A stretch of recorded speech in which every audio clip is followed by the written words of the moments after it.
And welcome to my world of skill learning. और आज की वीडियो में मैं आपको इस रील के डिसएडवांटेज बताने जा रही हूँ।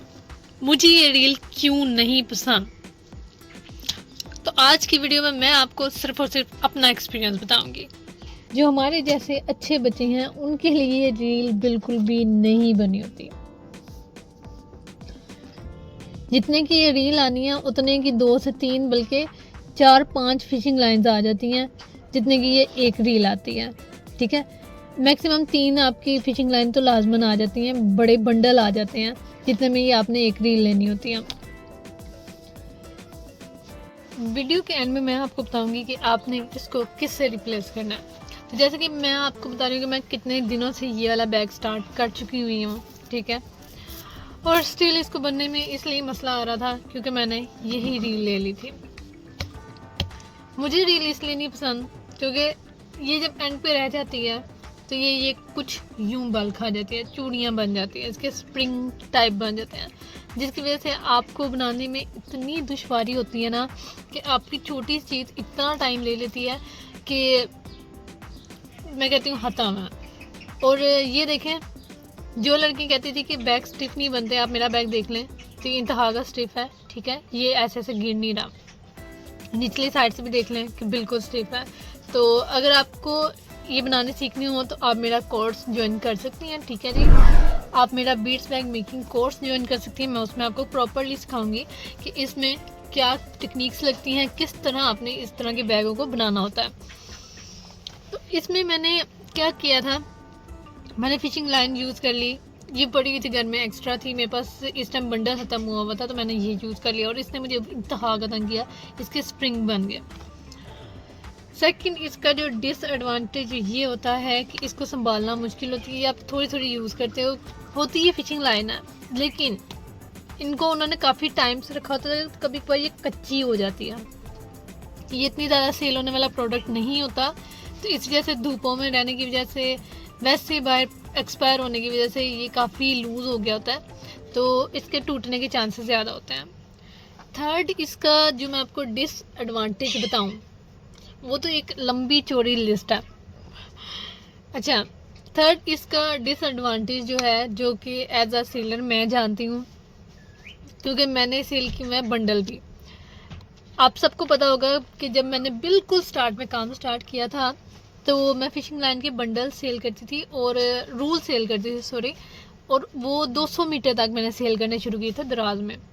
तो 200 मीटर निकालने के लिए ना मेरे एक बंडल में होते हैं 10 रूल। ठीक है, तो मेरे 10 में से कितने रूल 200 बंडल में लगते थे, मैक्सिमम 3-4। ठीक है, 3-4 रूल लगते थे और 200 मीटर वायर निकल आती थी।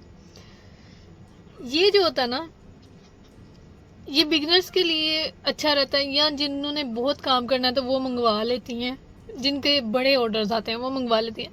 एक नॉर्मल बंदे के लिए ये चीज़ महंगी है, ये चीज़ बहुत महंगी है एक नॉर्मल बंदे के लिए। जितने की ये पूरी रील आपने खरीदनी है ना, इतने के आपके 3-4 इजीली बंडल आ जाते हैं और 2 रूल लगती हैं तकरीबन एक बैग बनने में। एक बंडल में 10 रूल होते हैं, तो आप सोचिए ना, एक बैग में अगर आपके 1 से 2 रूल लग रहे हैं, 2 भी चले आपके लग गए, 3 लग के चले मैक्सिमम कर लिए, फिर भी अगर आपके 4 बंडल आ जाते हैं तो आपके 4-5 बैग 7 बैग इजीली रेडी हो जाते हैं। तो मेरे नज़दीक ये आपको महंगी पड़ती है, मेरे नज़दीक, क्योंकि मैंने जितना अभी तक सेल किया है, मेरे 2-2.5 साल का एक्सपीरियंस ये रहा है, मुझे ये चीज़ महंगी लगती है और मेरे किसी काम की नहीं होती। ये मैंने एक ही रखी हुई है, जब से मैंने काम स्टार्ट किया हुआ ये, तब से मैं जब बिगनर थी मैंने तब मंगवा ली थी अनफॉर्चुनेटली। और हाँ, कभी कभार होता है मेरे को काम हो तो मैं यूज़ कर लेती हूँ, बाकी मैं इसको अवॉइड करती हूँ क्योंकि मुझे इसके ये स्प्रिंकल्स बहुत बुरे लगते हैं। ये जो स्प्रिंग बने होते हैं ना, इसकी वजह से बहुत टाइम वेस्ट होता है, तो मैं इसको अवॉइड करती हूँ। मेरे लिए मैं जो रेकमेंड करती हूँ, मैं जो हमेशा आपको कहती हूँ, वो फिशिंग लाइन है। फिशिंग लाइन बिल्कुल बेस्ट है। आपका जितना मर्जी काम हो आप फिशिंग लाइन लाएं, और मैं कहती हूँ आपका काम एक आध दिन की बात होती है, दिन में ख़त्म हो जाता है। फिशिंग लाइन सबसे बेस्ट रहती है मेरे नज़दीक। मैंने जितना काम किया 2.5 साल में मैंने इसी से किया है और मेरा बहुत खूबसूरत काम गया। मेरी कभी वायर नहीं कटती, मेरी वायर कभी टूटती नहीं है और मेरी वायर इजीली चलती जाती है। तो मैं हमेशा इसी को रेकमेंड करती हूँ। मैं आपको कभी भी ये वाली डील रेकमेंड नहीं करती। ये होती है बिगनर्स के लिए या प्रो के लिए, जिनका बहुत एक्सट्रीम काम है तो वो मंगवा के रख लेती हैं, जिनके पास काफ़ी यानी कि बड़े ऑर्डर आते हैं बड़े स्केल में, तो उनके लिए होता है। या जिन्होंने आगे से सिखाना हो तो वो कह देती हैं चलो ये मंगवा लेते हैं, उनको इजी रहता है तो वो लड़कियों को कह देती हैं। और लड़कियां बेचारी जो बिगनर होती हैं वो इससे पंगे लेके बना ही लेती हैं, लेकिन एक नॉर्मल लड़की के लिए ये इंतहाई टाइम वेस्ट है। मैं आपको कभी भी रेकमेंड नहीं करती।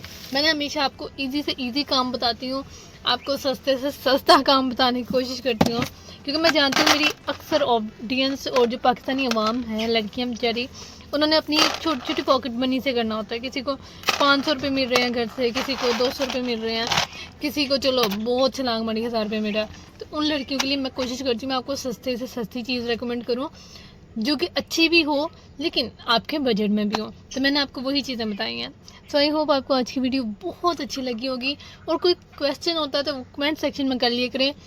अक्सर अगर आपने कोई चीज़ खरीदनी है तो उसके लिए आप मेरे व्हाट्सएप पे आ सकते हैं, क्योंकि व्हाट्सएप पे मैंने सिर्फ सेल परचेज का काम रखा हुआ है। व्हाट्सएप पे क्वेश्चन आंसर्स कम ही हो पाते हैं मुझसे। इतने ज़्यादा ऑडियंस को अकेले हाथ मेरे लिए कंट्रोल करना इजी नहीं होता। तो प्लीज़ मेरी रिक्वेस्ट है आप लोगों से, आप लोग कमेंट सेक्शन में पूछ लिया करें।